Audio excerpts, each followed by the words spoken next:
ನಮಸ್ತೆ ಸ್ನೇಹಿತರೆ, ಇವತ್ತು ನಾವು ಅಂತಿಮ BA ಇತಿಹಾಸ ಕೋರ್ಸ್ 3 ಕರ್ನಾಟಕ ಇತಿಹಾಸ ಮತ್ತು ಸಂಸ್ಕೃತಿಯಲ್ಲಿ ಪರೀಕ್ಷೆಯ ತಯಾರಿ ಅಭ್ಯಾಸವನ್ನು ಮುಂದುವರಿಸ್ತಾ ಹೋಗುವ.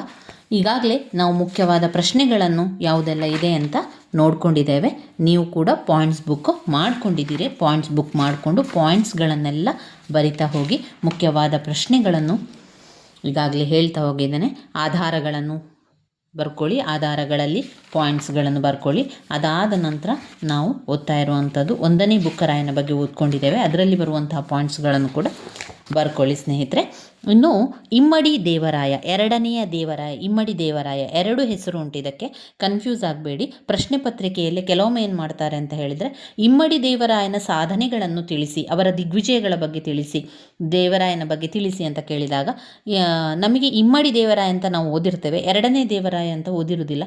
ಅಂಥ ಸಂದರ್ಭದಲ್ಲಿ ಕೆಲವೊಂದು ಪ್ರಶ್ನೆ ಪತ್ರಿಕೆಯಲ್ಲಿ ಅವರು ಏನು ಮಾಡ್ತಾರೆ ಅಂತ ಹೇಳಿದರೆ, ಇಮ್ಮಡಿ ದೇವರಾಯನೇ 2ನೆಯ ದೇವರಾಯ. ಆಗ ನಾವು ಕನ್ಫ್ಯೂಸ್ ಆಗ್ತೇವೆ. ನಾನು ಓದಿರುವಂಥದ್ದು ಇಮ್ಮಡಿ ದೇವರಾಯ, ಅವರು ಕೊಟ್ಟಿರುವಂಥದ್ದು 2ನೇ ದೇವರಾಯ, ಅದಕ್ಕೆ ಯಾವ ಉತ್ತರ ಬರಿಬೇಕು ಎನ್ನುವಂತಹ ಒಂದು ಗೊಂದಲ ನಮಗೆ ಬರ್ತದೆ.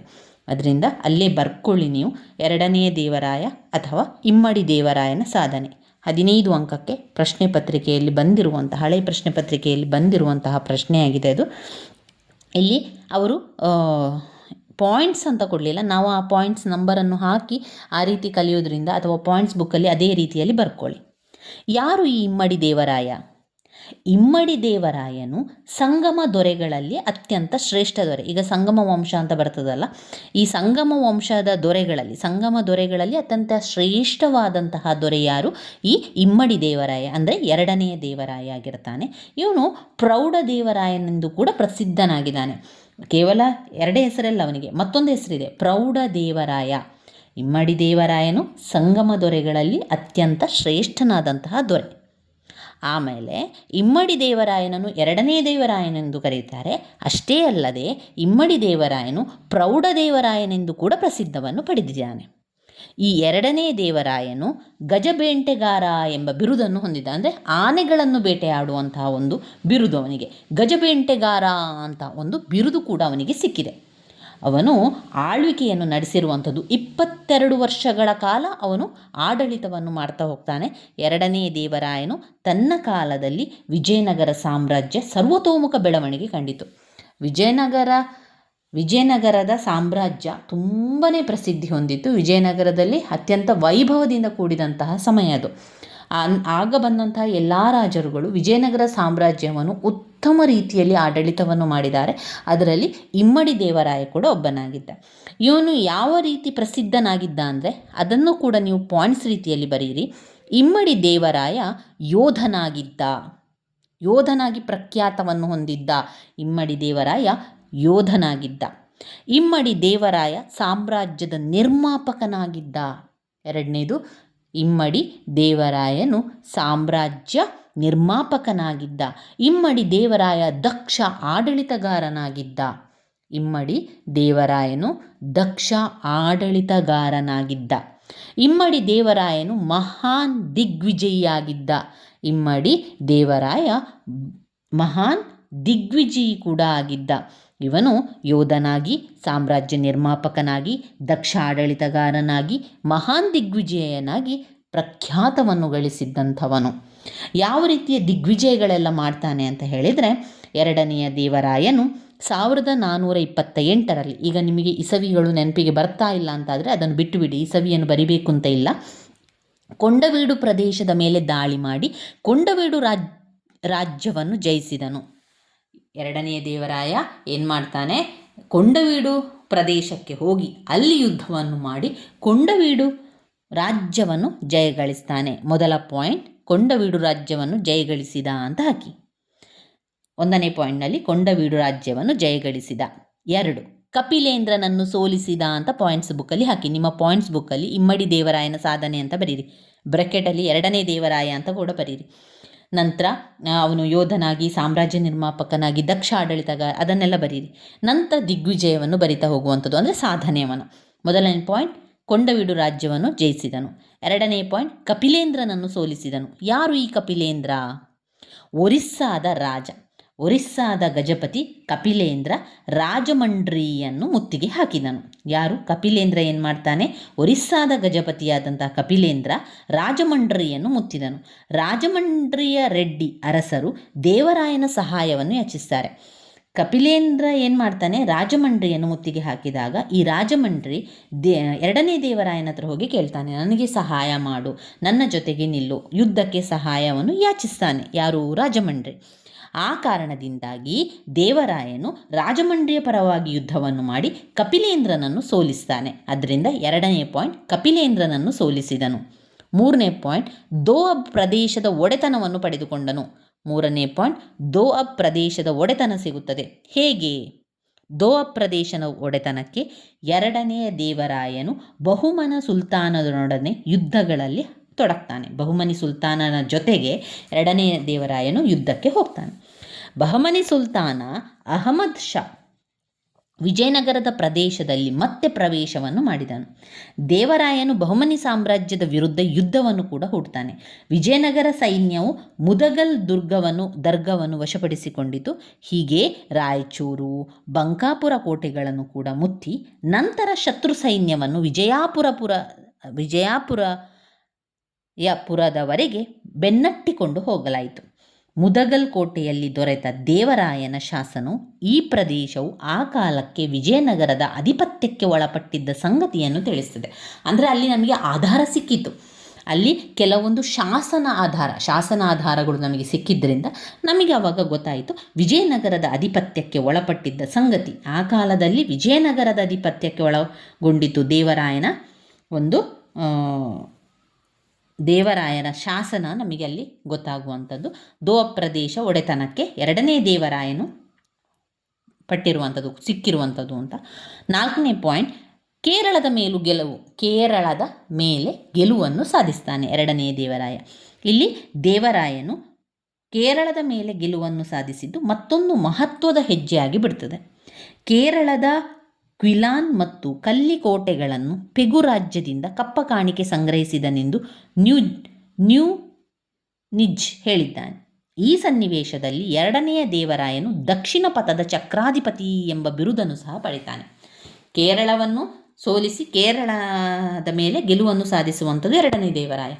ಆ ಸಂದರ್ಭದಲ್ಲಿ ಅವನಿಗೆ ದಕ್ಷಿಣ ಪಥದ ಚಕ್ರಾಧಿಪತಿ ಎಂಬ ಬಿರುದು ಕೂಡ ಬರ್ತದೆ.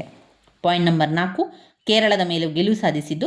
ಪಾಯಿಂಟ್ ನಂಬರ್ 5 ಕೂಡ ಅದರಲ್ಲಿ ಹಾಕ್ಬೋದು ನೀವು. 2ನೇ ದೇವರಾಯನು ದಕ್ಷಿಣ ಪಥದ ಚಕ್ರಾಧಿಪತಿ ಎಂಬ ಬಿರುದನ್ನು ಪಡೆಯುತ್ತಾನೆ. 5ನೇ ಪಾಯಿಂಟಲ್ಲಿ ಲಕ್ಕಣ್ಣ ದಂಡೇಶನಿಗೆ ದೇವರಾಯನು ದಕ್ಷಿಣ ಸಮುದ್ರಾಧಿಪತಿ ಎಂಬ ಬಿರುದನ್ನು ಕೊಡುತ್ತಾನೆ. ಯಾರು? ಲಕ್ಕಣ್ಣ ಎನ್ನುವಂತಹ ದಂಡನಾಯಕನಿಗೆ 2ನೇ ದೇವರಾಯನು ಬಿರುದು ಕೊಡುವಂಥದ್ದು. ಏನು ಬಿರುದು ಕೊಡ್ತಾನೆ ಅವನು ಅಂತ ಹೇಳಿದರೆ ದಕ್ಷಿಣ ಸಮುದ್ರಾಧಿಪತಿ ಎನ್ನುವಂತಹ ಬಿರುದನ್ನು ಕೊಡುವಂಥದ್ದು. ಅಂದರೆ 2ನೇ ದೇವರಾಯನ ಸೇನಾಧಿಪತಿಯಾದಂಥವನು ಲಕ್ಕಣ್ಣ ದಂಡನಾಯಕ. ಅವನು ದಂಡನಾಯಕನಾಗಿದ್ದ. ಈ ಲಕ್ಕಣ್ಣ ದಂಡನಾಯಕನು ಸಿಲೋನ್ ಮೇಲೆ ದಂಡೆತ್ತಿ ಹೋಗಿ ಅಲ್ಲಿನ ರಾಜನನ್ನು ಸೋಲಿಸಿ ರಾಜನಿಂದ ಕಪ್ಪ ಕಾಣಿಕೆಯನ್ನು ಪಡೆದುಕೊಂಡು ಬರ್ತಾನೆ. ಈ ವಿಜಯದ ನೆನಪಿಗಾಗಿ 2ನೇ ದೇವರಾಯ ಏನು ಮಾಡ್ತಾನೆ? ಲಕ್ಕಣ್ಣ ದಂಡೇಶನಿಗೆ ದಕ್ಷಿಣ ಸಮುದ್ರಾಧಿಪತಿ ಎಂಬ ಬಿರುದನ್ನು ಕೊಟ್ಟು ಸನ್ಮಾನವನ್ನು ಕೂಡ ಮಾಡ್ತಾನೆ. ಪಾಯಿಂಟ್ ನಂಬರ್ 6, ಸಾಮ್ರಾಜ್ಯದಲ್ಲಿ ಆಂತರಿಕ ಶಾಂತಿ, ಸಾಮಾಜಿಕ ಸದ್ಭಾವನೆ ನೆಲೆಸಿತು. ವ್ಯವಸಾಯದಲ್ಲಿ ಅಧಿಕ ಉತ್ಪಾದನೆ, ಒಳ ಮತ್ತು ಹೊರ ವಾಣಿಜ್ಯ ವ್ಯವಹಾರಗಳಲ್ಲಿನ ಯಶಸ್ಸು ಅಂದಿನ ಭವ್ಯ ಜೀವನದ ಅಂಶಗಳಾಗಿದ್ದವು ಅಂತ ಹಾಕಿ. ಇಮ್ಮಡಿ ದೇವರಾಯನ ಸಾಮ್ರಾಜ್ಯವು ಉತ್ತರದಲ್ಲಿ ಗುಲ್ಬರ್ಗದಿಂದ ದಕ್ಷಿಣದಲ್ಲಿ ಬಂಗಾಳ ಕೊಲ್ಲಿಯವರೆಗೂ ಕೂಡ ಪೂರ್ವ ಮತ್ತು ಪಶ್ಚಿಮ ಕಡೆಯಿಂದ ಸಮುದ್ರ ಸುತ್ತುವರಿದಿದ್ದು, ಇವನ ಕಾಲದಲ್ಲಿ ವಿಜಯನಗರದ ಕೀರ್ತಿ ಪ್ರತಿಷ್ಠೆಗಳು ತುಂಬಾ ವ್ಯಾಪಕವಾಗಿ ಪಸರಿಸಿಕೊಂಡಿತ್ತು. ಅಲ್ಲದೆ ಸಾಮ್ರಾಜ್ಯದಲ್ಲಿ ಆಂತರಿಕ ಶಾಂತಿ, ಆಮೇಲೆ ಸಾಮಾಜಿಕ ಸದ್ಭಾವನೆ ಬೆಳೆಸಿತು. ವ್ಯವಸಾಯದಲ್ಲಿ ಅಧಿಕ ಉತ್ಪಾದನೆ ಆಗ್ತಾ ಇತ್ತು, ಎಲ್ಲ ರೀತಿಯ ವ್ಯವಹಾರಗಳು ಬರ್ತಾ ಇತ್ತು, ಒಳ್ಳೆಯ ಆದಾಯ ಕೂಡ ಬರ್ತಾ ಇತ್ತು. ಆಗಿನ ಕಾಲದಲ್ಲಿ ವಿಜಯನಗರದ ಸಾಮ್ರಾಜ್ಯದ ಕಾಲದಲ್ಲಿ ಅವರ ಜೀವನ ಭವ್ಯವಾಗಿ ನಡೀತಾ ಇತ್ತು. ಯಾವ ಕುಂದುಕೊರತೆ ಕೂಡ ಇರಲಿಲ್ಲ. ಒಳ ವಾಣಿಜ್ಯ ವ್ಯವಹಾರ ಇರ್ಬೋದು, ಹೊರಗಿನ ವಾಣಿಜ್ಯ ವ್ಯವಹಾರ ಇರ್ಬೋದು, ಎಲ್ಲ ಕೂಡ ಯಶಸ್ಸೇ ಸಿಗ್ತಾ ಇತ್ತು. ಇನ್ನು 7ನೇ ಪಾಯಿಂಟಲ್ಲಿ ದೇವರಾಯನಂತಹ ಮತ್ತೊಬ್ಬ ರಾಜ ಭಾರತದಲ್ಲಿ ಇಲ್ಲ ಎನ್ನುವಂಥದ್ದನ್ನು ಹೇಳಿದರು. ಅಂದರೆ ದೇವರಾಯನ ಆಸ್ಥಾನಕ್ಕೆ ಪರ್ಷ್ಯಾದ ರಾಯಭಾರಿ, ಅಂದರೆ ಪರ್ಷ್ಯಾದಿಂದ ಈಗ ಹೊರದೇಶದಿಂದೆಲ್ಲ ಜನ ಬರ್ತಾಯಿದ್ರು, ಅಂದರೆ ಪ್ರವಾಸಿಗರು, ಅವರು ಬಂದು ನಮ್ಮ ಸಾಮ್ರಾಜ್ಯವನ್ನು ನೋಡಿ ಏನು ಅಂತ ಹೇಳ್ತಾಯಿದ್ರು. ಅದೇ ರೀತಿಯಲ್ಲಿ ಪರ್ಷ್ಯಾದ ರಾಯಭಾರಿಯಾದಂಥ ಅಬ್ದುಲ್ ರಜಾಕ್ ಆಗ ವಿಜಯನಗರ ಸಾಮ್ರಾಜ್ಯಕ್ಕೆ ಭೇಟಿ ನೀಡ್ತಾನೆ. ಅವನು ವಿಜಯನಗರ ಸಾಮ್ರಾಜ್ಯದ ವೈಭವವನ್ನು ಮುಕ್ತ ಕಂಠದಿಂದ ಹೊಗಳ್ತಾನೆ. ಪರ್ಷಿಯನ್ ರಾಯಭಾರಿಯಾದಂಥ ಆ ಅಬ್ದುಲ್ ರಜಾಕ್ ವಿಜಯನಗರ ಸಾಮ್ರಾಜ್ಯಕ್ಕೆ ಬಂದಿದ್ದ. ವಿಜಯನಗರ ಸಾಮ್ರಾಜ್ಯದಲ್ಲಿ ಆ ಸಂದರ್ಭದಲ್ಲಿ ಆಡಳಿತ ಮಾಡ್ತಾ ಇದ್ದವರು ಎರಡನೆಯ ದೇವರಾಯ. ಆಗ ಅವನು ವಿಜಯನಗರವನ್ನು ವೈಭವವನ್ನು ವರ್ಣನೆ ಮಾಡ್ತಾ ದೇವರಾಯನಂತಹ ರಾಜ ಮತ್ತೊಬ್ಬರಿಲ್ಲ ಅಂತ ಅವನು ಬಿರುದನ್ನು ಕೊಡ್ತಾನೆ. ಅಂದರೆ ಬಿರುದಕ್ಕಿಂತಲೂ ಅವನು ಹೊಗಳ್ತಾನೆ ಅಂತ ಹೇಳ್ಬೋದು. ದೇವರಾಯನಂತಹ ಮತ್ತೊಬ್ಬ ರಾಜ ಭಾರತದಲ್ಲಿಲ್ಲ ಎಂದು ಹೊಗಳಿಕೆಯ ಮಾತುಗಳನ್ನು ಮುಕ್ತ ಕಂಠದಿಂದ ಹೇಳ್ತಾನೆ. ವಿಜಯನಗರದಂಥ ನಗರ ಈ ಭೂಮಂಡಲದಲ್ಲಿ ಮತ್ತೊಂದಿಲ್ಲ. ವಿಜಯನಗರದಂತಹ ಸಾಮ್ರಾಜ್ಯವನ್ನು ಕಂಡಿಲ್ಲ, ಕೇಳಿಲ್ಲ. ಇಲ್ಲಿ ವಜ್ರ, ವೈಡೂರ್ಯ, ಚಿನ್ನ ತೆರೆದ ಮಾರುಕಟ್ಟೆಯಲ್ಲಿದೆ. ಅಂದರೆ ಆಗ ವಿಜಯನಗರ ಸಾಮ್ರಾಜ್ಯದಲ್ಲಿ ಕಳ್ಳರು ಕಾಕರೆಲ್ಲ ಏನೂ ಇರಲಿಲ್ಲ ಅಂತೆ. ಎಲ್ಲ ಚಿನ್ನ, ವಜ್ರ, ವೈಡೂರ್ಯಲ್ಲೆಲ್ಲ ಈ ಮಾರುಕಟ್ಟೆ ಸೈಡಲ್ಲಿ ಮಾರುವಂಥದ್ದು, ಮಾರ್ಗದ ಬದಿಗಳಲ್ಲಿ ಮಾರುವಂಥದ್ದು, ಹೊರಗಡೆಯೇ ಮಾರಾಟ ಮಾಡುವಂಥದ್ದು. ಆವಾಗ ಕಳ್ಳರಿರಲಿಲ್ಲ. ತುಂಬ ಚಿನ್ನ, ವಜ್ರ, ವೈಡೂರ್ಯಗಳೆಲ್ಲ ತುಂಬಿ ತುಳುಕ್ತಾ ಇತ್ತು. ಆದ್ದರಿಂದ ಏನು ಭಯ ಕೂಡ ಇರಲಿಲ್ಲ ಆವಾಗ. ಇಲ್ಲಿನ ಜನ ಗುಲಾಬಿ ಪ್ರಿಯರಾಗಿದ್ದರು ಅಂತ ಅವನು ಎಲ್ಲ ರೀತಿಯ ವರ್ಣನೆಯನ್ನು ಕೂಡ ಮಾಡ್ತಾನೆ. ಇನ್ನು ಇಮ್ಮಡಿ ದೇವರಾಯನ ಸಾಂಸ್ಕೃತಿಕ ಕೊಡುಗೆಗಳೇನು? ಏನೆಲ್ಲ ಸಾಂಸ್ಕೃತಿಕ ಕೊಡುಗೆಗಳನ್ನು ಮಾಡಿದ್ದಾನೆ? ಎರಡನೆಯ ದೇವರಾಯನು ಕಲೆ ಸಾಹಿತ್ಯಗಳಿಗೆ ತುಂಬ ಉದಾರವಾಗಿ ಅವನು ಪೋಷಣೆಯನ್ನು ಮಾಡ್ತಾ ಬಂದಿದ್ದಾನೆ, ಉದಾರವಾಗಿ ಕೊಡುಗೆಗಳನ್ನು ಕೊಡ್ತಾನೆ ಬಂದಿದ್ದಾನೆ. ಅಲ್ಲಿನ ಕವಿಗಳಿಗೆ, ವಿದ್ವಾಂಸರಿಗೆ ತನ್ನ ಆಸ್ಥಾನದಲ್ಲಿ, ಇಮ್ಮಡಿ ದೇವರಾಯನ ಆಸ್ಥಾನದಲ್ಲಿ ಆಶ್ರಯವನ್ನು ಕೂಡ ಕೊಡ್ತಾನೆ. ತೆಲುಗು ಕವಿ ಶ್ರೀನಾಥ, ಕನ್ನಡ ಕವಿಯಾದ ಕುಮಾರವ್ಯಾಸ, ಚಾಮರಸ ಮೊದಲಾದವರು ಇವನ ಆಸ್ಥಾನದಲ್ಲಿ ಆಗ ಇದ್ದರು. ಶ್ರೀನಾಥನು ಡಿಂಡಿಮನನ್ನು ವಾದ ವಿವಾದದಲ್ಲಿ ಸೋಲಿಸಿದಾಗ ರಾಯರು ಶ್ರೀನಾಥನಿಗೆ ಕನಕಾಭಿಷೇಕ ಮಾಡಿದರಂತೆ. ಸ್ವತಃ ಕವಿಗಳಾದ ರಾಯನು ಮಹಾನಾಟಕ ಸುಭಾನದಿಯನ್ನು,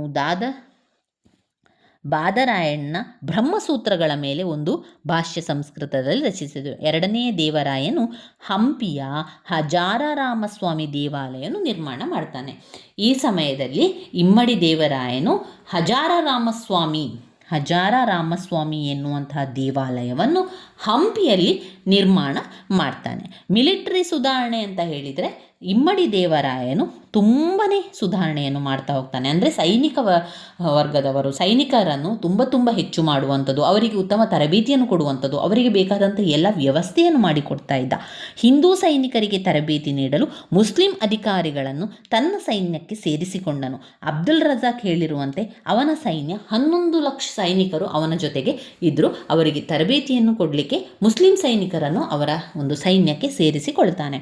ಅದಾದ ನಂತರ ಕೆಲವು ಸಮಯದಲ್ಲಿ ಮುಸ್ಲಿಂ ಸೈನಿಕರನ್ನು ಅದರಲ್ಲಿ ಸೇರಿಸಿದ್ದ ಕಾರಣವೇ ನಂತರದ ಅವನಿಗೆ ಸೋಲಿಗೆ ಕಾರಣ ಆಯಿತು ಅಂತಲೇ ಹೇಳ್ಬೋದು.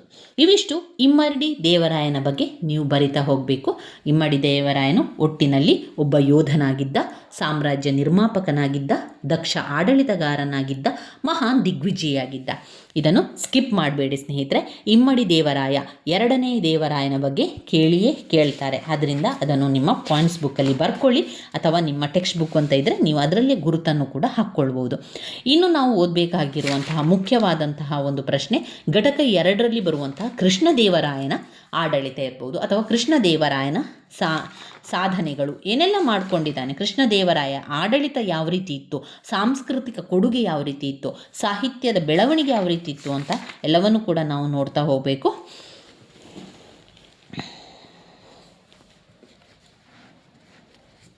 ಯಾರು ಈ ಕೃಷ್ಣದೇವರಾಯ? ಕೃಷ್ಣದೇವರಾಯ ತುಳುವ ವಂಶದ ನರಸನಾಯಕ.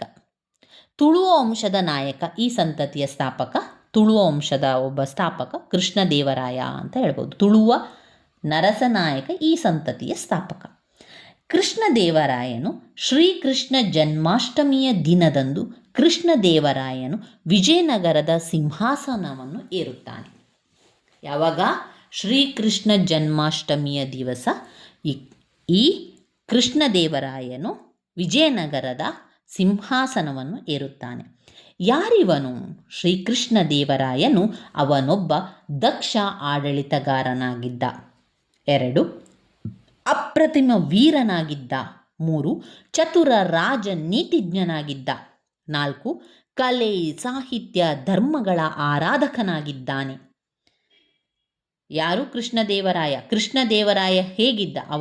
ಅವನೊಬ್ಬ ಆಡಳಿತಗಾರನಾಗಿದ್ದ, ಅಪ್ರಥಮ ವೀರನಾಗಿದ್ದ, ಚತುರ ರಾಜನೀತಿಜ್ಞನಾಗಿದ್ದ, ಕಲೆ ಸಾಹಿತ್ಯ ಧರ್ಮಗಳ ಆರಾಧಕನು ಕೂಡ ಆಗಿದ್ದ. ಕೃಷ್ಣದೇವರಾಯನ ಕಾಲದ ಒಂದು ರಾಜ್ಯವನ್ನು ಸುವರ್ಣಯುಗವಾಯಿತು ಅಂತ ಕೂಡ ಹೇಳ್ತಾರೆ. ಅಲ್ಲದೆ ಅವನಿಗೆ ಅನೇಕ ಬಿರುದುಗಳು ಕೂಡ ಸಿಗ್ತದೆ. ಕೃಷ್ಣದೇವರಾಯನಿಗೆ, ಶ್ರೀಕೃಷ್ಣ ದೇವರಾಯನಿಗೆ ಯಾವೆಲ್ಲ ಬಿರುದು ಸಿಗ್ತದೆ? ಮಹಾರಾಜಾದಿರಾಜ, ರಾಜ ಪರಮೇಶ್ವರ, ವೀರಪ್ರತಾಪ. ಯಾವುದೆಲ್ಲ? ಮಹಾರಾಜಾದಿರಾಜ, ರಾಜಪರಮೇಶ್ವರ, ವೀರಪ್ರತಾಪ, ಕೃಷ್ಣದೇವರಾಯ ಮಹಾರಾಯ ಎಂಬ ಬಿರುದುಗಳೆಲ್ಲ ಸಿಗ್ತದೆ. ಶ್ರೀ ಕೃಷ್ಣದೇವರಾಯನು ಸುಂದರ ಕಟ್ಟಡಗಳಿಗೆಲ್ಲ ಭವ್ಯವಾದ ಶಿಖರವನ್ನೆಲ್ಲ ಮಾಡ್ತಾ ಹೋಗ್ತಾನೆ. ಆಗಿನ ಕಾಲದಲ್ಲಿ ವಿಜಯನಗರದಲ್ಲಿ ಕಟ್ಟಡಗಳೆಲ್ಲ, ಅನೇಕ ಕಟ್ಟಡಗಳೆಲ್ಲ ಇದ್ದವು. ಅದಕ್ಕೆ ಎಲ್ಲ ರೀತಿಯ ಒಂದು ಗೋಪುರಗಳನ್ನೆಲ್ಲ ಮಾಡಿಕೊಂಡು ಅದನ್ನು ಸುಂದರವಾಗಿ ಕಾಣುವಂತೆ ಮಾಡಿದ್ದು ಕೃಷ್ಣದೇವರಾಯ. ಇನ್ನು ಏನೆಲ್ಲ ಸೌಕರ್ಯಗಳನ್ನು ಮಾಡ್ತಾನೆ ವಿಜಯನಗರಕ್ಕೆ ಅಂತ ಬಂದಾಗ, ಕೃಷ್ಣದೇವರಾಯನು ಕೂಡ ಒಬ್ಬ ಯೋಧನಾದಂತೆ ಸಾಮ್ರಾಜ್ಯ ನಿರ್ಮಾಪಕನೂ ಆದ ಕೃಷ್ಣದೇವರಾಯನು ಒಬ್ಬ ದಕ್ಷ ಆಡಳಿತಗಾರನಾಗಿದ್ದನು. ಅವನು ಪ್ರಜೆಗಳ ಮೇಲೆ ಮೇಲ್ಮೈ ಸಾಧಿಸಿದ್ದನು. ಜನರ ಕಲ್ಯಾಣಕ್ಕಾಗಿ ದುಡಿದನು. ಜನರಿಗೆ ಆಗು ಹೋಗುಗಳನ್ನು ನೋಡ್ತಾ ಅವರಿಗೆ ಬೇಕಾದ ಎಲ್ಲ ವ್ಯವಸ್ಥೆಯನ್ನು ಮಾಡಿಕೊಡ್ತಾ ಇದ್ದನು. ಒಂದು ನೀರಾವರಿ ಕಾರ್ಯಗಳನ್ನು ಕೈಗೊಳ್ತಾನೆ ಕೃಷ್ಣದೇವರಾಯನು. ನೀರಾವರಿ ಕಾರ್ಯಗಳನ್ನು ಕೈಗೊಳ್ಳುವಂಥದ್ದು. 2 ಅಟಾರ್ ಕಚೇರಿಯನ್ನು ಆರಂಭ ಮಾಡ್ತಾನೆ. ಕೇಂದ್ರಾಡಳಿತ ನಿರ್ವಹಿಸಲು ಅಟಾರ ಕಚೇರಿಯನ್ನು ಆರಂಭ ಮಾಡುವಂಥದ್ದು ಕೃಷ್ಣದೇವರಾಯ. 3 ರಾಯಸ ಕಚೇರಿ ಆರಂಭ ಮಾಡ್ತಾನೆ. 4 ಮಂತ್ರಿಗಳನ್ನು ಅಮಾತ್ಯರೆಂದು ಕರೆಯುತ್ತಿದ್ದ. ರಾಜ್ಯಸಭಾ ಮಂದಿರವನ್ನು ಭುವನ ವಿಜಯ ಅಂತ ಕರೀತಾ ಇದ್ದ.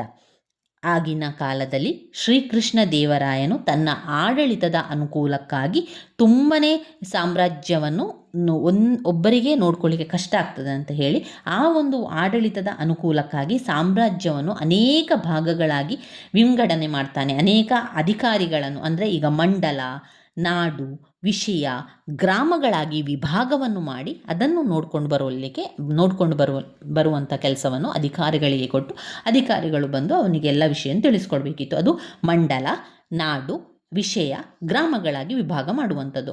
ಅವನು ಕ್ರಮವಾಗಿ ಅದಕ್ಕೆ ಯಾರನ್ನು ನೇಮಕ ಮಾಡ್ತಾನೆ? ರಾಜ್ಯಪಾಲರು, ನಾಡಗೌಡರು. ಮಂಡಲಕ್ಕೆ ರಾಜ್ಯಪಾಲರು, ನಾಡಿಗೆ ನಾಡಗೌಡರು, ವಿಷಯಕ್ಕೆ ಶಾನುಭೋಗರು, ಗ್ರಾಮಕ್ಕೆ ಪಾಟೇಲರು ಅಂತ ನೇಮಕ ಮಾಡ್ತಾನೆ. ಯಾವುದಕ್ಕೆಲ್ಲ? ಮಂಡಲ ಅಂತ ವರ್ಗವನ್ನು ಮಾಡ್ತಾನೆ. ಮಂಡಲ ಅಂತ ಮಾಡಿ ಅದಕ್ಕೆ ರಾಜ್ಯಪಾಲರನ್ನು ನೇಮಕ ಮಾಡ್ತಾನೆ. ನಾಡು ಅಂತ ವಿಭಾಗ ಮಾಡಿ ಅದಕ್ಕೆ ನಾಡಗೌಡರು ಅಂತ ಅಧಿಕಾರವನ್ನು ನೇಮಕ ಮಾಡ್ತಾನೆ. ವಿಷಯ ಅಂತ ಬಂದು ಶಾನುಭೋಗರನ್ನು ನೇಮಕ ಮಾಡಿ ಗ್ರಾಮವನ್ನಾಗಿ ವಿಭಾಗಿಸಿ ಗ್ರಾಮಕ್ಕೆ ಪಟೇಲರು ಅಂತ ನೇಮಕ ಮಾಡ್ತಾನೆ.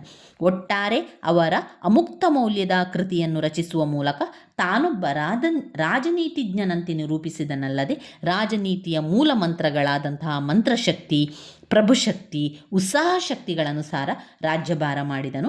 ರಾಜನು ಅಮಾತ್ಯ ಪರಿಷತ್ತು ಸರ್ವಾನುಮತ ನಿರ್ಣಯಗಳಂತೆ ನಡೆದುಕೊಳ್ತಾ ಇದ್ದ. ಕೃಷ್ಣದೇವರಾಯನ ಸಾಂಸ್ಕೃತಿಕ ಕೊಡುಗೆಗಳೇನು? ಏನೆಲ್ಲ ಸಾಂಸ್ಕೃತಿಕ ಕೊಡುಗೆಗಳನ್ನೆಲ್ಲ ಮಾಡಿದ್ದಾನೆ ಅಂತ ಹೇಳಿದರೆ, ಕೃಷ್ಣದೇವರಾಯನು ಧಾರ್ಮಿಕವಾಗಿ ಮತಸಹಿಷ್ಣಿ, ಉದಾರಿಯೂ ಕೂಡ ಆಗಿದ್ದ.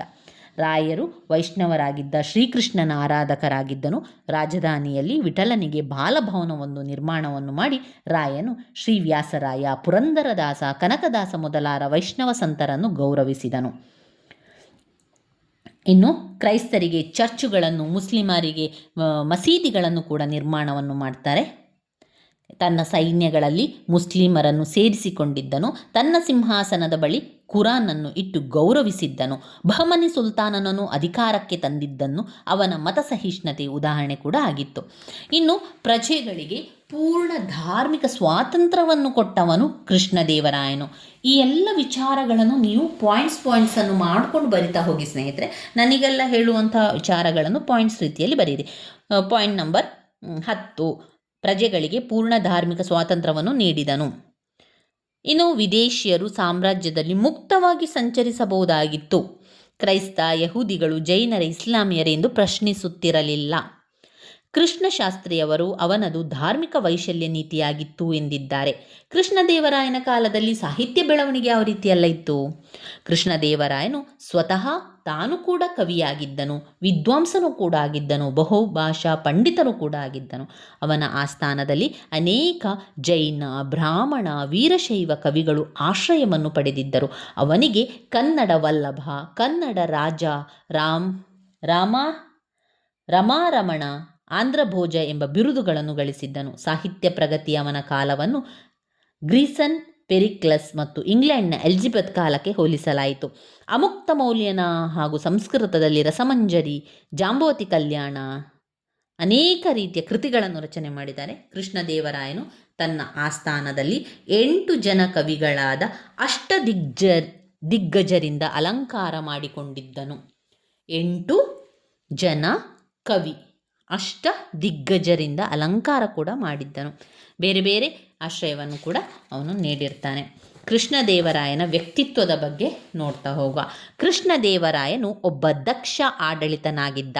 2 ಉತ್ತಮ ರಾಜನೀತಿಜ್ಞನಾಗಿದ್ದ. 3 ವೀರ ಯೋಧನಾಗಿದ್ದ. 4 ದಂಡನಾಯಕನಾಗಿದ್ದ. 5 ಕಲೆ ಸಾಹಿತ್ಯಗಳ ಉದಾರ ಪೋಷಕನಾಗಿದ್ದ, ಕವಿ ಜನ ಪೋಷಕನಾಗಿದ್ದ. 7 ನ್ಯಾಯವಾದಿಯಾಗಿದ್ದ, ಮಹಾ ಆಡಳಿತಗಾರನಾಗಿ ರಾಜರನ್ನೆಲ್ಲ ಮಹಾರಾಜ, 3 ಸಮುದ್ರಗಳ ಅಧಿಪತಿ, ಜಗತ್ತಿನ ಅಧಿಪತಿ ಎಂಬ ಬಿರುದು ಅವನಿಗೆ ಸಿಕ್ಕಿತ್ತು. ನ್ಯಾಯವಾದಿ, ಅವನೊಬ್ಬ ಪಂಡಿತ ಕೂಡ ಆಗಿದ್ದ. ಇನ್ನಷ್ಟು ಪಾಯಿಂಟ್ಸ್ಗಳನ್ನು ಅದಕ್ಕೆ ಸೇರಿಸ್ತಾ ಹೋಗಿ ಯೋಧನಾಗಿ, ಸಾಮ್ರಾಜ್ಯ ನಿರ್ಮಾಪಕನಾಗಿ, ವಿದ್ವಾಂಸನಾಗಿ, ಕಲಾಪೋಷಕನಾಗಿ, ದಕ್ಷ ಆಡಳಿತಗಾರನಾಗಿ, ಸಾಹಿತ್ಯ ಅಭಿಮಾನಿಯಾಗಿ ಹೆಸರು ಗಳಿಸಿದ್ದಾನೆ. ಯಾರು? ಕೃಷ್ಣ ದೇವರಾಯ. ಈಗ ನೀವು ನೋಡಿಕೊಂಡ ಪ್ರಕಾರ 2ನೆಯ ದೇವರಾಯ ಮತ್ತು ಕೃಷ್ಣದೇವರಾಯನ ಬಗ್ಗೆ ನಾವು ಓದ್ತಾ ಹೋಗಬೇಕಾದ್ರೆ ನಮಗೆ ಒಂದು ಗೊತ್ತಾಗುವಂಥದ್ದು, ಪ್ರತಿಯೊಬ್ಬ ರಾಜ ಕೂಡ ಅವನವನ ಮಟ್ಟಿಗೆ ದಕ್ಷ ಆಡಳಿತಗಾರನಾಗಿ ಇರ್ತಾನೆ ಅಲ್ವಾ? ಅದರಿಂದ ಒಬ್ಬ ರಾಜನ ವ್ಯಕ್ತಿತ್ವ ಅಂತ ಬಂದಾಗ ನೀವು ಎಲ್ಲವನ್ನು ಕೂಡ ಬರಿತಾ ಹೋದರೆ ಆಯಿತು. ಅವನು ಯೋಧನಾಗಿರ್ತಾನೆ. ರಾಜ ಅಂತ ಬಂದಾಗ ಅವನು ಖಂಡಿತವಾಗಿಯೂ ಕೂಡ ಯುದ್ಧವನ್ನೆಲ್ಲ ಮಾಡುವಂಥವನು. ಅವನು ಒಬ್ಬ ಯೋಧ, ಅವನು ಸಾಮ್ರಾಜ್ಯ ನಿರ್ಮಾಪಕನಾಗಿರ್ತಾನೆ. ಇದು ಎಲ್ಲ ರಾಜರಿಗೂ ಕೂಡ ನಾವು ಬರಿತಾ ಹೋಗ್ಬೋದು. ಒಂದು ರೀತಿಯ ಟಿಪ್ಸ್ ಅಂತ ಅಂದ್ಕೊಳ್ಳಿ. ಪ್ರತಿಯೊಬ್ಬ ರಾಜರ ಬಗ್ಗೆ ಕೂಡ, ಪ್ರತಿಯೊಬ್ಬ ರಾಜ ಅಂತ ಆದಮೇಲೆ ಒಬ್ಬ ರಾಜ ಆಗಿದ್ದಾನೆ ಅಂತ ಅಂದರೆ ಈ ಎಲ್ಲ ವ್ಯಕ್ತಿತ್ವ ಅವನಲ್ಲಿ ಇರುವಂಥದ್ದು. ಅವನು ಒಬ್ಬ ದಕ್ಷ ಆಡಳಿತಗಾರನಾಗಿದ್ದ, ವೀರ ಯೋಧನಾಗಿದ್ದ, ಸಾಮ್ರಾಜ್ಯ ನಿರ್ಮಾಪಕನಾಗಿದ್ದ, ಅವನೊಬ್ಬ ವಿದ್ವಾಂಸನಾಗಿದ್ದ, ಕಲಾ ಪೋಷಕನಾಗಿದ್ದ, ಸಾಹಿತ್ಯಗಳನ್ನೆಲ್ಲ ಪ್ರೋತ್ಸಾಹ ಮಾಡಿದ್ದಾನೆ, ಅವನು ಸಾಹಿತ್ಯ ಅಭಿಮಾನಿಯಾಗಿದ್ದ. ಈ ರೀತಿಯಾಗಿ ನಾವು ಬರಿತಾ ಹೋಗ್ಬೋದು. ಯಾಕಂದರೆ ಪ್ರತಿಯೊಬ್ಬ ರಾಜರಲ್ಲೂ ಕೂಡ ಈ ಎಲ್ಲ ಗುಣಗಳು ಇರುವಂಥದ್ದೇ. ಆದರೆ ಕೆಲವೊಬ್ಬ ರಾಜರು ವಿದ್ವಾಂಸರಾಗಿರುವುದಿಲ್ಲ. ಈಗ ಕೃಷ್ಣದೇವರಾಯ ವಿದ್ವಾಂಸನಾಗಿದ್ದ. ಶ್ರೀಕೃಷ್ಣ ದೇವರಾಯನು ಅವನು ಒಬ್ಬ ವಿದ್ವಾಂಸ, ಅವನೊಬ್ಬ ಪಂಡಿತ, ಅವನೊಬ್ಬ ಸಾಹಿತ್ಯ ಪ್ರೇಮಿ, ಅವನೊಬ್ಬ ಸಾಹಿತ್ಯ ಅಭಿಮಾನಿ ಕೂಡ ಆಗಿದ್ದವನು. ಇನ್ನು ಉಳಿದ ರಾಜರುಗಳೆಲ್ಲ ನೋಡಿದರೆ ದಕ್ಷ ಆಡಳಿತಗಾರ, ವೀರ ಯೋಧ, ರಾಜನೀತಿಜ್ಞ, ಉತ್ತಮ ದಂಡನಾಯಕ, ಉತ್ತಮ ಸಾಹಿತ್ಯ ಪ್ರೇಮಿ, ಸಾಹಿತ್ಯ ಅಭಿರುಚಿ. ಮತ್ತು ಎಲ್ಲ ರಾಜರು ಕೂಡ ವಿದ್ವಾಂಸರುಗಳನ್ನು, ಪಂಡಿತರುಗಳನ್ನು ತಮ್ಮ ಆಸ್ಥಾನದಲ್ಲಿ ಇರಿಸಿಕೊಂಡಿದ್ದರು. ಪ್ರತಿಯೊಬ್ಬ ವಿದ್ವಾಂಸರನ್ನು, ಕವಿಗಳನ್ನೆಲ್ಲ ಅವರು ಸ್ವಾಗತ ಮಾಡ್ತಾಯಿದ್ರು. ಅವರಿಗೆ ಆದರ ಗೌರವಗಳನ್ನೆಲ್ಲ ಕೊಡ್ತಾಯಿದ್ರು. ಇದು ಪ್ರತಿಯೊಬ್ಬ ರಾಜರು ಕೂಡ ಮಾಡ್ತಾಯಿದ್ರು. ಆದ್ದರಿಂದ ನೆನಪಲ್ಲಿ ಇಟ್ಕೊಳ್ಳಿ ಸ್ನೇಹಿತರೆ, ನೀವು ಓದಬೇಕಾದ್ರೆ ಒಬ್ಬ ರಾಜನ ಬಗ್ಗೆ ತಿಳ್ಕೊಂಡಾಗ ನಮಗೆ ಇದೇ ಥರ ರಾಜರು ಇರುವಂಥದ್ದು ಅಂತ ಮನಸ್ಸಿಗೆ ಬರ್ತದೆ. ಈಗ 2ನೇ ದೇವರಾಯನ ಬಗ್ಗೆ ಓದಿದ ನಂತರ ಪುನಃ ಕೃಷ್ಣದೇವರಾಯನ ಬಗ್ಗೆ ಓದ್ತಾ ಇರಬೇಕಾದ್ರೆ ನಮಗೆ ಆ ಒಂದು ಅನುಭವಗಳು ಸಿಗ್ತದೆ. ಈ ರೀತಿಯಾಗಿ ನೀವು ಸ್ವಲ್ಪ ಆ ರೀತಿಯಾಗಿ ಯೋಚನೆ ಮಾಡಿಕೊಂಡು ಓದ್ತಾ ಹೋದರೆ ಎಲ್ಲ ಕೂಡ ನೆನಪಲ್ಲಿ ಇಡಲಿಕ್ಕೆ ನಮಗೆ ಸಹಾಯ ಆಗ್ತದೆ. ಇನ್ನು ಭಯ ಬೇಡ. ಇಷ್ಟನ್ನೆಲ್ಲ ಓದಲಿಕ್ಕೆ ಸಾಧ್ಯವ, ಇದನ್ನೆಲ್ಲ ನಾವು ಯಾವಾಗ ಓದೋದು ಅಂತ ಭಯ ಮಾತ್ರ ಬೇಡ. ಸ್ವಲ್ಪ ಆಲೋಚನೆ ಮಾಡಿಕೊಂಡು ನಿಮ್ಮ ಪಾಯಿಂಟ್ಸ್ ಬುಕ್ಕಲ್ಲಿ ಈಗ ನಾನು ಹೇಳಿರುವಂಥ ಪಾಯಿಂಟ್ಸ್ಗಳನ್ನೆಲ್ಲ ಬರಿತಾ ಹೋಗಿ. ನಿಮ್ಮಲ್ಲಿ ಒಂದು 10-15 ಪಾಯಿಂಟ್ಸ್ಗಳಾಗಬೇಕು. ಈಗ ಪಾಠಗಳನ್ನು ನೋಡ್ತಾ ಅದರಲ್ಲಿ ಬರುವಂಥ ಎಲ್ಲ ಮುಖ್ಯ ವಿಚಾರಗಳನ್ನೆಲ್ಲ ಪಾಯಿಂಟ್ಸ್ ರೀತಿಯಲ್ಲಿ ಒಂದು ನೆಕ್ಸ್ಟ್ ಪಾಯಿಂಟ್ ಅಂತ ಹಾಕ್ತಾ ಹೋಗಿ. ಆಗ ನಮಗೆ ಒಂದು 10-15 ಪಾಯಿಂಟ್ಸ್ ಪ್ರತಿಯೊಂದು ಕ್ವಶನ್ನ ಉತ್ತರದಲ್ಲೂ ಕೂಡ ಸಿಗುವಂಥದ್ದು 10-15 ಪಾಯಿಂಟ್ಸ್ಗಳು ಸಿಗ್ತದೆ. ಅವರು ಪಾಯಿಂಟ್ಸ್ಗಳು ಕೊಟ್ಟಿದ್ರೆ ಅದೇ ಪಾಯಿಂಟ್ಸನ್ನು ಬರ್ಕೊಳ್ಳಿ. ಒಂದು ವೇಳೆ ಅವರು ಪಾಯಿಂಟ್ಸ್ ರೀತಿಯಲ್ಲಿ ಕೊಡಲಿಲ್ಲ ಅಂತಂದರೆ ನಾವೇ ಇದೇ ರೀತಿಯಲ್ಲಿ ಪಾಯಿಂಟ್ಸನ್ನು ಮಾಡ್ತಾ ಹೋಗಬೇಕು. ಸಣ್ಣ ಪಾಯಿಂಟ್ಸ್ಗಳನ್ನೆಲ್ಲ ತಗೊಂಡು ಅದನ್ನು ಉದ್ದ ಪಾಯಿಂಟ್ಸನ್ನು ಮಾಡಿಕೊಳ್ಳಿ. ಈ ರೀತಿಯಾಗಿ ಈಗಲೇ ತಯಾರಿಯನ್ನು ಮಾಡಿಕೊಂಡೆ ಪರೀಕ್ಷೆ ಸಮಯದಲ್ಲಿ ನಿಮಗೆ ಒಮ್ಮೆ ಓದಿದ ತಕ್ಷಣದೆಲ್ಲ ಕೂಡ ನೆನಪಿಗೆ ಬರ್ತದೆ. ಇವಾಗ ನೀವು ಎಷ್ಟು ಮುಖ್ಯವಾದ ಪ್ರಶ್ನೆಗಳನ್ನು ಓದ್ಕೊಂಡ್ರಿ. ಈಗ ಘಟಕ 1 ಮತ್ತು 2 ನಾವು ಓದ್ಕೊಂಡೆವು. 1 ಮತ್ತು 2 ನಾವು ಓದ್ಕೊಂಡಾಗ ಇದರಲ್ಲಿ ನೀವು ಇಷ್ಟು ತನಕ ಕಲ್ತಿರುವಂಥದ್ದು ಘಟಕ 1 ಮತ್ತು 2 ಅಂತ ಇಟ್ಕೊಳ್ಳೋ. ಘಟಕ 1 ಮತ್ತು 2 ಮುಗಿಸಿದ ನಂತರ ಆ ಪಾಯಿಂಟ್ಸ್ಗಳನ್ನು ಸರಿಯಾಗಿ ಬಾಯಿಪಾಠ ಮಾಡ್ಕೊಳ್ಳಿ. ಅದಾದ ನಂತರ ಮುಂದಿನ ಘಟಕಕ್ಕೆ ನಾವು ಹೋಗಬೇಕು. ಈಗ ಮೊದಲ ಘಟಕದಲ್ಲಿ ವಿಜಯನಗರ ಸಾಮ್ರಾಜ್ಯದ ಆಧಾರಗಳು, ಶಾಸ್ತ್ರಾಧಾರಗಳನ್ನು ತಿಳಿಸಿ ಅಂತ ಬಂದಾಗ ಅದರಲ್ಲಿ ಬರುವಂಥ ಸಾಹಿತ್ಯ ಆಧಾರಗಳು ಹಾಗೆಯೇ ಪುರಾತತ್ವ ಆಧಾರಗಳ ಪಾಯಿಂಟ್ಸ್ಗಳನ್ನು ಸರಿಯಾಗಿ ಕಲ್ತುಕೊಳ್ಳಿ. ತುಂಬಾ ಇಂಪಾರ್ಟೆಂಟ್ ಆಗಿರುವಂಥ ಪ್ರಶ್ನೆ. ಅದರ ಜೊತೆಗೆ ವಿಜಯನಗರ ಸಾಮ್ರಾಜ್ಯದ ಮೂಲ ಅಂತ ಬಂದಾಗ ಅದರಲ್ಲಿ ತೆಲುಗು ಮೂಲ, ಕನ್ನಡ ಮೂಲ, ವಿದ್ಯಾರಣ್ಯರ ಸಮಸ್ಯೆ, ಇದನ್ನು ಅದರಲ್ಲಿ ಪಾಯಿಂಟ್ಸಲ್ಲಿ ಹಾಕಿ ಬರಿತಾ ಹೋಗಿ.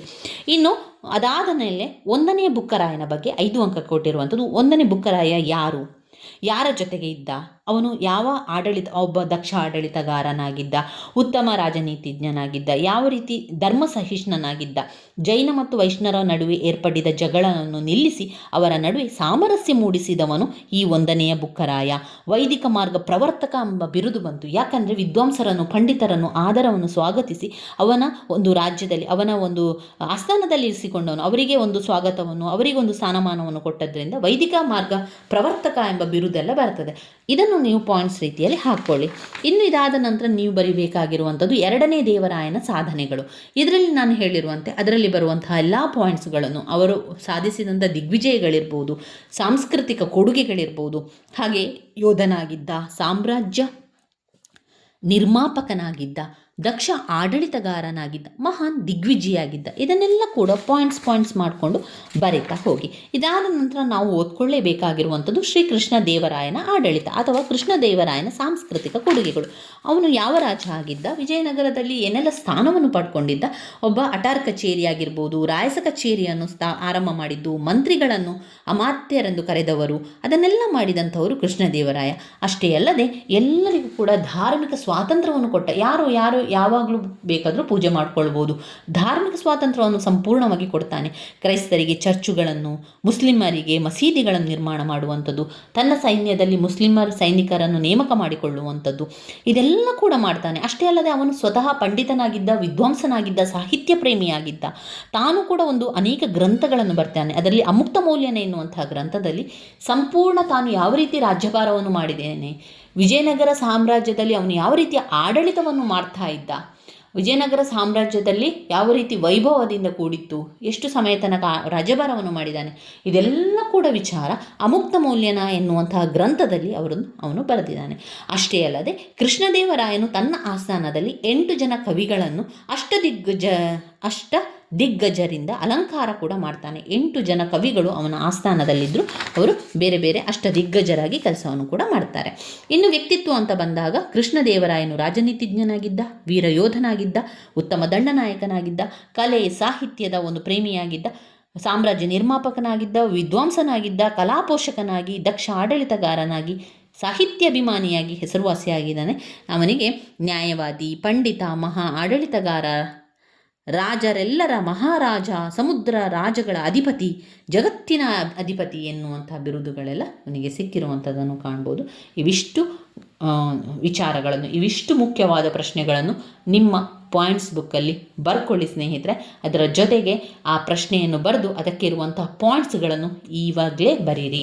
ನೀವು ಯಾವಾಗ ಈ ವಿಡಿಯೋವನ್ನು ನೋಡ್ತೀರೋ ಆವಾಗಲೇ ಸಮಯವನ್ನು ಮಾಡಿಕೊಂಡು ಈ ಪಾಯಿಂಟ್ಸ್ಗಳನ್ನು ಬರೀರಿ. ಇವಿಷ್ಟನ್ನು ತಯಾರಿಯನ್ನು ಈಗ ಮಾಡ್ಕೊಳ್ಳಿ. ಇವಾಗ ನೀವು 2 ಘಟಕವನ್ನು ಕಲಿತ ಹಾಗೆ ಆಯಿತು. ಈ 2 ಘಟಕದಲ್ಲಿ ಬಂದಿರುವಂತಹ ಮುಖ್ಯವಾದ ಪ್ರಶ್ನೆಗಳನ್ನು ಕಲಿತ ನಂತರ ನಾವು ಮುಂದಿನ ವಿಡಿಯೋಕ್ಕೆ ಹೋಗಬೇಕು. ಈಗ ಒಮ್ಮೆ ಅದನ್ನು ನೋಡಿಕೊಂಡು ಪಾಯಿಂಟ್ಸ್ ಬರೀರಿ. ಪಾಯಿಂಟ್ಸ್ ಬರೆದ ನಂತರ ನೀವು ಬರೆದಿರುವಂತಹ ಪಾಯಿಂಟ್ಸ್ಗಳನ್ನು 2 ಬಾರಿ ನೋಡಿ ಹೇಳಿ. ಆ ಪಾಯಿಂಟ್ಸ್ಗಳು ನೀವೇನು ಬರ್ತಿದ್ದೀರಲ್ವ ಆ ಪಾಯಿಂಟ್ಸನ್ನು 2 ಬಾರಿ ನೋಡಿ ಹೇಳಿ. ಅನಂತರ ನೀವೇ ನೋಡದೆ ಆ ಪಾಯಿಂಟ್ಸ್ಗಳನ್ನು ಹೇಳಿ. ಬರಲಿಲ್ಲ ಅಂತಂದರೆ ಆ ಪಾಯಿಂಟ್ಸ್ಗಳನ್ನು ಬಾಯಿಪಾಠ ಮಾಡಿ ಆದರೂ ಕಲಿಯಿರಿ. ನಿಮ್ಮಲ್ಲಿ ತುಂಬ ಜನರಿಗೆ ಪ್ರಶ್ನೆ ಇರ್ಬೋದು, ಇನ್ನೂ 2-3 ತಿಂಗಳು ಪರೀಕ್ಷೆಗೆ ಇದೆ, ಈಗಲೇ ನಾನು ಬಾಯಿಪಾಠ ಮಾಡಿಕೊಂಡ್ರೆ ನನಗೆ ಪರೀಕ್ಷೆ ಸಮಯದಲ್ಲಿ ಮರ್ತೋಗ್ತದಲ್ವಾ ಅಂತ ಕೇಳ್ಬೋದು. ಖಂಡಿತವಾಗಿ, ಅಂದರೆ ಈಗ ಓದಿದರೆ ನೆಕ್ಸ್ಟಿಗೆ ಮರ್ತೋಗ್ತದೆ. ಆದರೆ ಇವಾಗ ನೀವು ಒಮ್ಮೆ ಆ ರೀತಿಯಾಗಿ ಕಲಿತು ಇಟ್ಕೊಂಡ್ರೆ ಮತ್ತೊಮ್ಮೆ ನೀವು ಆ ಪುಸ್ತಕವನ್ನು ತೆರೆದು ಓಪನ್ ಮಾಡ್ತೀರಲ್ವ, ಮತ್ತೊಮ್ಮೆ ಆ ಪರೀಕ್ಷೆ ಸಮಯದಲ್ಲಿ ನಾವು ಓಪನ್ ಮಾಡಿ ಅದನ್ನು ಓದಿದಾಗ ನಮ್ಮ ಮನಸ್ಸು ಅದು ಆಲ್ರೆಡಿ ಅಲ್ಲಿ ಸ್ಟೋರ್ ಮಾಡಿ ಇಟ್ಕೊಂಡಿರ್ತದೆ. ಅದು ತಕ್ಷಣ ನಿಮಗೆ ಅದು ನೋಡಿದ ತಕ್ಷಣ ಆ ಪಾಯಿಂಟ್ಸ್ಗಳೆಲ್ಲ ಪುನಃ ನೆನಪಾಗಿಯೇ ಆಗ್ತದೆ ಸ್ನೇಹಿತರೆ. ಯಾವಾಗ ನೀವು ಬಾಯ್ಪಾಠ ಮಾಡಿ ಇಟ್ಕೊಂಡಿದ್ದೀರೋ ಅದು ಯಾವತ್ತೂ ಮರ್ತೋಗೋದಿಲ್ಲ, ಅದು ಸ್ಟೋರ್ ಆಗಿರ್ತದೆ ನಿಮ್ಮ ಮನಸ್ಸಲ್ಲಿ. ಅದು ಮತ್ತೊಮ್ಮೆ ಓದಬೇಕಾದ್ರೆ ಸುಲಭದಲ್ಲಿ ನಿಮಗೆ ಅರ್ಥ ಆಗ್ತದೆ, ಸುಲಭದಲ್ಲಿ ನೆನಪಿಗೆ ಬರ್ತದೆ. ಮತ್ತೊಮ್ಮೆ 2-3 ಬಾರಿ ಹೇಳಿದಾಗ ಆಟೋಮೆಟಿಕ್ ಅದು ಅದೇ ರೀತಿಯಲ್ಲಿ ನೆನಪಿಗೆ ಬರ್ತಾ ಹೋಗ್ತದೆ ಸ್ನೇಹಿತರೆ. ಇನ್ನು ನಾವು ಮುಂದಿನ ವಿಡಿಯೋದಲ್ಲಿ ಯಾವ ಒಂದು ಪ್ರಶ್ನೆ ಓದ್ಕೊಳ್ಬೇಕಾಗಿರುವಂಥದ್ದು ಘಟಕ 3ರಲ್ಲಿ ಅಷ್ಟೇನು ಮುಖ್ಯ ಇಲ್ಲ. ಇನ್ನು ನಾವು ಓದ್ಕೊಳ್ಬೇಕಾಗಿರುವಂಥದ್ದು ಘಟಕ 4. ಅದರಲ್ಲಿ ವೆರಿ ಇಂಪಾರ್ಟೆಂಟ್ ಆಗಿರುವಂಥದ್ದು ತಾಳಿಕೋಟೆ ಯುದ್ಧ, ಅಂದರೆ ಇನ್ನೊಂದು ಹೆಸರು ರಕ್ಕಸ ತಂಗಡಿ ಯುದ್ಧ. ರಕ್ಕಸ ತಂಗಡಿ ಯುದ್ಧ ಅಥವಾ ತಾಳಿಕೋಟೆ ಯುದ್ಧದ ಕಾರಣ ಪರಿಣಾಮಗಳನ್ನು ತಿಳಿಸಿ ಅಂತ 15 ಅಂಕಕ್ಕೂ ಕೂಡ ಕೇಳಿದ್ದಾರೆ, 10 ಅಂಕಕ್ಕೂ ಕೂಡ ಕೇಳಿದ್ದಾರೆ. ಅದರಿಂದ ಅದನ್ನು ಮುಂದಿನ ವಿಡಿಯೋದಲ್ಲಿ ತಿಳ್ಕೊಳ್ಳುವ ಸ್ನೇಹಿತರೆ. ಅದರಿಂದ ಮೊದಲು ಈಗ ಘಟಕ 1 ಮತ್ತು 2ರಲ್ಲಿ ನಾವೇನೆಲ್ಲ ಕಲ್ತಿದ್ದೇವೆ ಅದನ್ನೆಲ್ಲ ಪಾಯಿಂಟ್ಸ್ ಬುಕ್ಕಲ್ಲಿ ಬರ್ಕೊಳ್ಳಿ ಅಥವಾ ಟೆಕ್ಸ್ಟ್ ಬುಕ್ಕಲ್ಲಿ ಗುರುತು ಹಾಕ್ಕೊಳ್ಳಿ, ತಕ್ಷಣ ಓದ್ಕೊಳ್ಳಿ, ಅವಿಷ್ಟನ್ನು ಕಲ್ತಿಟ್ಕೊಳ್ಳಿ ಸ್ನೇಹಿತರೆ. ನನ್ನ ವೀಡಿಯೋಸ್ ಎಲ್ಲ ನಿಮಗೆ ಇಷ್ಟ ಆಗ್ತಾ ಇದ್ದರೆ ಲೈಕ್ ಕೊಡಿ, ಶೇರ್ ಮಾಡಿ, ಸಬ್ಸ್ಕ್ರೈಬ್ ಮಾಡಲಿಕ್ಕೆ ಮರಿಬೇಡಿ ಸ್ನೇಹಿತರೆ. ಧನ್ಯವಾದಗಳು.